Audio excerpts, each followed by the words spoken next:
உன்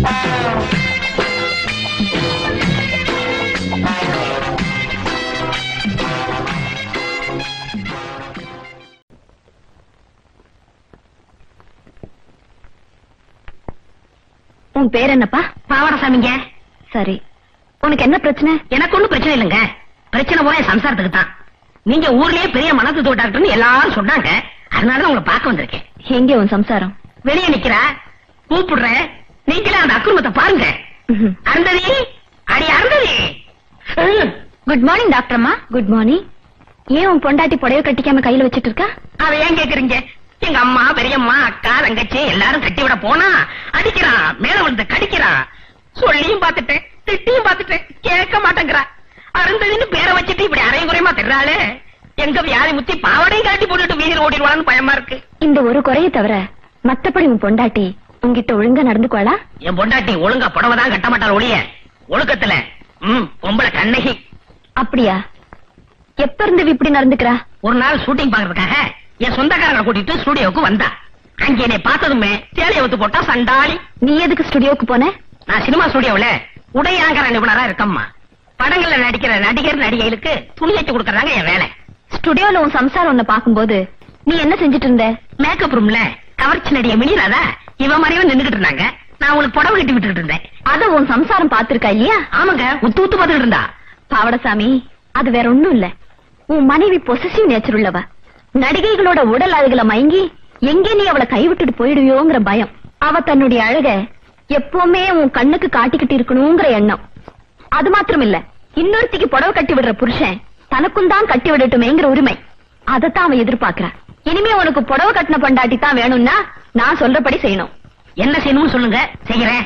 தினம் நீ அவளுக்கு புடவை கட்டி விடு. அவ கைட்டி எறிய மாட்டா. பொண்டாட்டிக்கு புடவை கட்டி விட்டா ஊரே என்ன அசிங்கமா பேசுங்களே. இங்கதான் நீ தப்பு பண்ற. உன் மனைவியோட அன்பை நீ புரிஞ்சுக்கணும். நீ பக்கத்து வீட்டு குழந்தை எடுத்து கொஞ்சம் போது உன் குழந்தை வேணும்னே உன் மடியில வந்து ஒட்டிக்கும். அப்படித்தான் பொண்டாட்டியும். புரிஞ்சுதா? இனிமே நீதான் அவளுக்கும் காஸ்டியூமர். இப்பவே கட்டிவிடு. எனக்கு பாவடசாமின்னு பேர் வச்சதுக்கு பதிலா சேலசாமினே பேர் வச்சிருக்கலாம். திரும்படி திரும்ப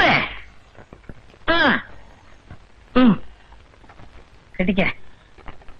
என் மானத்தை காப்பாத்திட்டீங்க. என் உயிரில் வர உங்களை மறக்க மாட்டேன். நன்றி. போயிட்டு வரம்மா. சரி, போயிட்டு வாப்பா. பாடி போலாம். கும்பிடுறானுங்க. ஊரு புளியம்பட்டி. என் பேர் பண்டாரம். சினிமாவில் ஆயிட்டு கொடுக்கலான்னு வந்தேன். ஒருத்தன் எம்ஜிஆர் தெரியும், சிவாஜி தெரியும்னு கூட்டிட்டு போய் கையில இருந்த பணத்தையும் காசையும் புடிங்கிட்டு விட்டான். இப்ப சாப்பிட்டு 3 நாள் ஆச்சு. கொஞ்சம் பணம் கொடுத்தா எங்க ஆட்சி டவுன பக்கம் வரும், கொடுத்து அனுப்புறேன். ஊர்ல அப்பனும் ஆத்தாளும் என்ன பண்றாங்க? உழவுதாங்க தொழில். கூட பிறந்தவங்க எத்தனை பேரு? 3 ஆம்பளைங்க 3 பொம்பளைங்க. அது நான் தாங்க மூத்தவன். ஏயா, ஏர் ஓட்டுற தொழில பார்க்காம சினிமாவுல என்ன ஆயிட்டு வேண்டி கிடக்கு? வீட்டுக்கு மூத்தவன்னு சொல்ற. கூட பிறந்த தங்கச்சிகளுக்கு கல்யாணம் பண்ணி வைக்கணுங்கிற பொறுப்பே இல்லையே. எல்லாம் தலை விதியா. அங்க இருந்து வந்துட்டானுங்க சினிமாவுல நடிக்க. பயா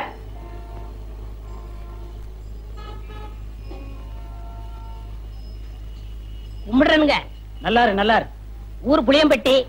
என் பேர் பண்டாரம். சினிமாவில் ஆயிட்டு கொடுக்கலாம்னு. என் சொந்த ஊர் வேப்பம்பட்டி. நானும் கேஸ் தான்.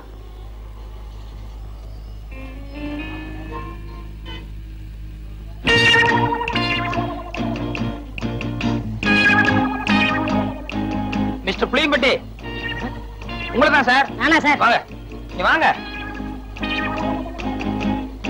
ஏயா, சொந்த ஊரை விட்டுட்டு சினிமாவில் அடிக்கலாம்னு சொல்லி இப்படி எல்லாம் மெட்ராஸ் வந்திருக்கே, இதெல்லாம் தப்பு இல்லையா? ரொம்ப தப்புனே. இந்த மெட்ராஸ்ல எல்லாரும் உனக்கு ஹெல்ப் பண்ணிடுவாங்க? யாரும் கிடைக்க மாட்டாங்கண்ணே. 1000ல ஒரு ஆள் தானே உங்களை போல கிடைப்பாங்க. சரி, உங்க ஊருக்கு எவ்வளவு சார்ஜ்? 30 ரூபா ஆகும்ண்ணே. வந்துட்டு வெறுங்கையோட எப்படி போறது? கூட ஒரு 20 ரூபா கொடுத்தா என் தம்பி நான் கட்சிக்கு ஏதாவது வாங்கிட்டு போவேன். அவங்களும் உங்க பேரை சொல்லட்டுமே. ஆமா, இப்படி அழுகு துணியோட போனீங்கன்னா ஊர்ல எல்லாரும் உன்னை கேவலமா பேச மாட்டாங்க? ரொம்ப கேவலமா பேசுவாங்கண்ணே. ஒரு புது துணி எடுத்து கொடுத்தா ரொம்ப விசேஷமா இருக்கும். அது சரி, எடுத்துக்கோ. ஆமா, நீ சாப்பிட்டியா? சாப்பிட்டு 3 நாள் ஆச்சுண்ணே. சரி, சாப்பிட்டு அதுக்கப்புறம் பூ துணி எடுத்துட்டு அப்புறமா ஊருக்கு போலாம். சைவமா அசைவமா? சைவம்னா பிடிக்காதுண்ணே, அசைவம்னா ரொம்ப பிடிக்கும். அதுல பிரியாணின்னா ஒரு புடி புடி பண்ணேன். திருப்தியா பிரியாணி சாப்பிட்டே புறப்படும். வா.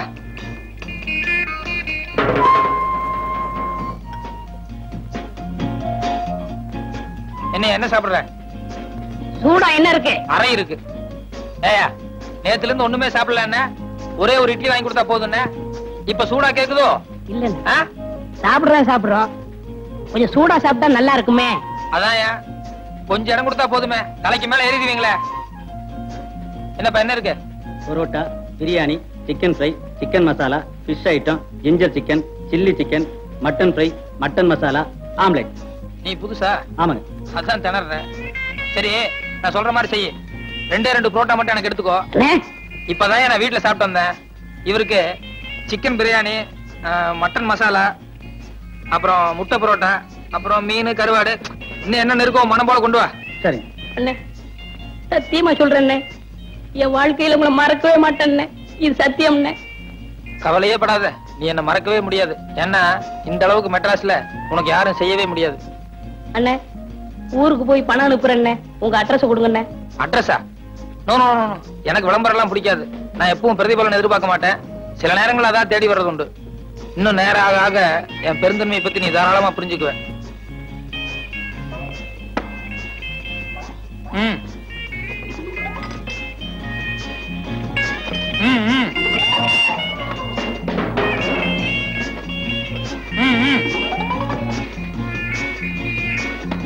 அப்படி வச்சுக்கோ. வேற கீழே பெட்டி கடைக்கு போய் ஒரு பாக்கெட் ஃபில்டர் வில்ஸும் ஒரு தீப்பெட்டி வாங்கிட்டு வா. காசு சார்? யோ, கல்லால போய் காசு வாங்கிட்டு போய, எல்லாத்துக்கும் சேர்ந்தாப்புல பில் போட்டுக்கலாம். சரி சார். ஓ, என்ன ஆறிட போகுது, சாப்பிடலாமா? எல்லாம் உனக்கு தாயா, மனம் போல சாப்பிடு.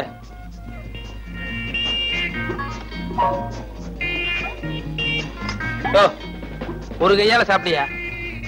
நிறுத்தி நிதானமா சாப்பிடு, ஒன்னும் அவசரமே இல்ல.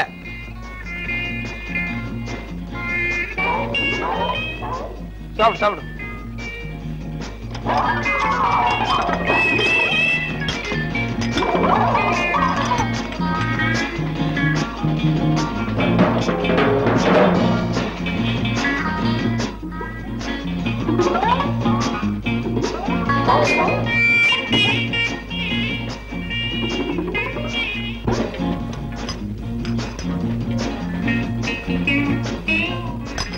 Sir, bill. ஏயா, கொஞ்சமா மேனேஜ் இருக்கா? ஏசி ரூம்ல உட்கார்ந்து சாப்பிட்டு வரணும்ல. என் கூட வந்தவர் உள்ள சாப்பிட்டு இருக்காரு, கொஞ்சம் கூட டீசென்ட் எல்லாம் பில்லு கேக்குறியா? சாரி சார், நீங்க இங்க சாப்பிட்டீங்கன்னு நினைச்சிட்டேன். பரவாயில்ல. இதுக்கு தான் என் பிரஸ்டீஜ் தகுந்த மாதிரி பெரிய ஹோட்டலுக்கு போகணுங்கிறது. இந்த மாதிரி ஒன்றைய ஹோட்டலுக்கு வந்தா இப்படிதான் இருக்கும். எக்ஸ்கியூஸ் மீ, நீங்க போங்க சார். போங்க. இனிமே இப்படி பிகேவ் பண்ணாத. பரவாயில்ல, போங்க. வாங்க வாங்க, மெதுவா போ.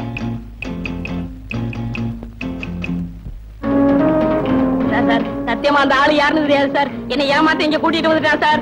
புரியாதா சொல்றேன்? 60 ரூபாய் 20 பைசா பில் ஆகுது சார். தினம் இவனுக்கு ஒரு வேளை சாப்பாடு போட்டு ஒரு மாசத்துக்கு வேலை வாங்கணும். நீ சாப்பிட்டது கூட பெருசு இல்ல, உன் கூட வந்தானே தோஸ்து, அவன் என் ஹோட்டலை பார்த்து ஒன்றே ஹோட்டல் சொல்றான்.